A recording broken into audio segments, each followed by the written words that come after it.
देश में रहने वाला हर शांति प्रिय व्यक्ति जो कि खबरों से ताल्लुक रखता होगा, वो समझ रहा होगा कि तीस्ता का एनजीओ क्या काम करता है और वो किस मायने में सो कॉल्ड लोगों के बीच एक्टिविस्ट के नाम से मशहूर है।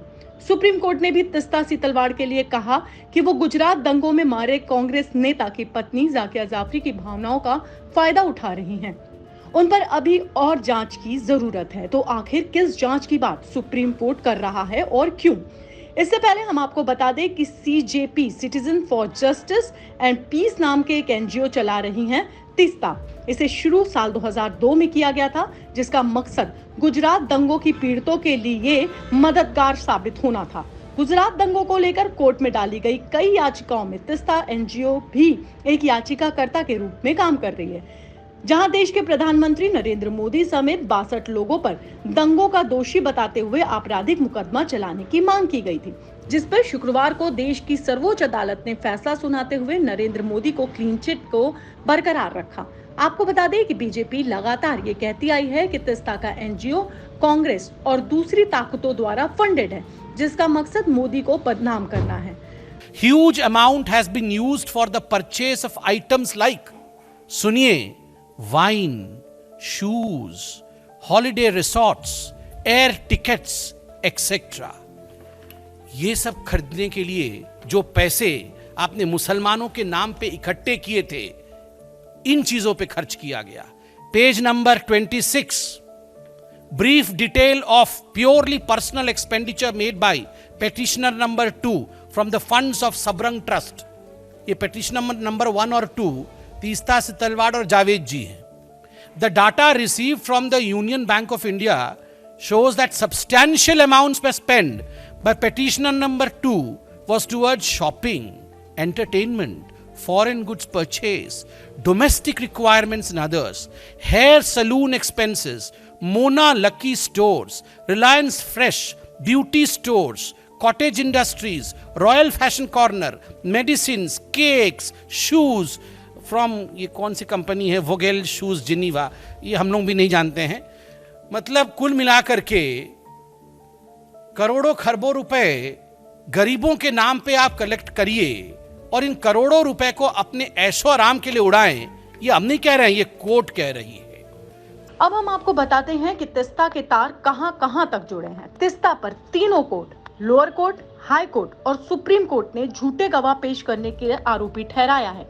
शाहीन बाग में भी तीस्ता का जो वीडियो लीक हुआ था, उस पर तीस्ता पर स्क्रिप्टेड सवाल बांटने का आरोप है। तो आपको एक को जवाब देना है, ठीक है?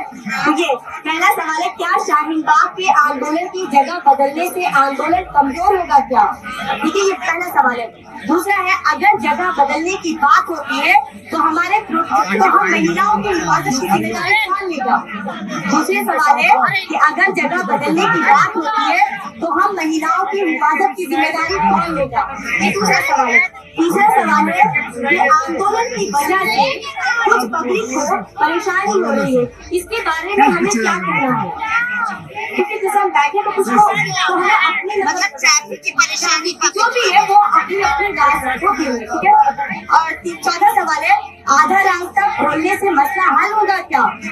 राय आप ही की लेंगे, तो आप ही को देना है, ठीक है? हाँ। 2002 में जो दंगे हुए, उस पर भी झूठे सबूत देने का आरोप पर तीस्ता पर जांच के आदेश है। निचली अदालत ने भी तीस्ता के एनजीओ को शक के घेरे में रखा, जिसके बाद वो हाई कोर्ट गई, जहां से उन्हें राहत नहीं मिली। झूठ ही नहीं, धोखाधड़ी के आरोप भी तीस्ता पर लगे हैं। आपको बता दें कि उन पर गुलबर्ग सोसाइटी पर धोखाधड़ी के कुल 1.5 करोड़ रुपए हड़पने के आरोप हैं। यहाँ हम आपको बता दें कि इस सोसाइटी को संग्रहालय बनाने के लिए विदेशों से तीस्ता पैसा इकट्ठा करती थी। यहाँ पर विदेश फंडिंग कहाँ से आ रही थी, इस पर भी सवाल खड़े थे, क्योंकि ये पैसा ज्यादातर इस्लामिक कंट्री से आया था। मजे की बात यह है कि जिन लोगों के पुनर्वास के लिए तीस्ता के एनजीओ काम कर रही थी, उन्हीं लोगों ने तीस्ता पर पैसों की धोखाधड़ी का आरोप लगाया था, जो मुस्लिम समुदाय के ही हैं, जिसके बाद तीस्ता पर मुकदमा भी दर्ज हुआ।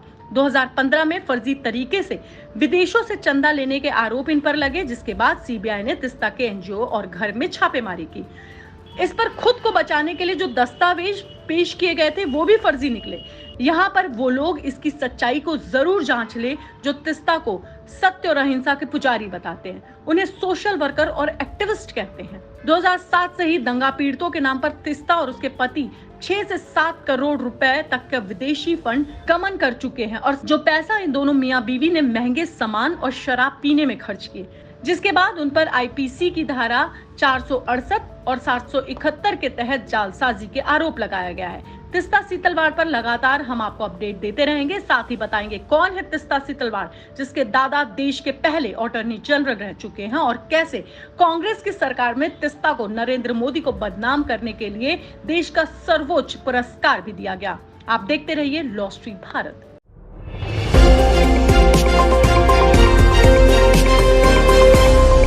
लॉ स्ट्रीट भारत, राष्ट्र के हित में।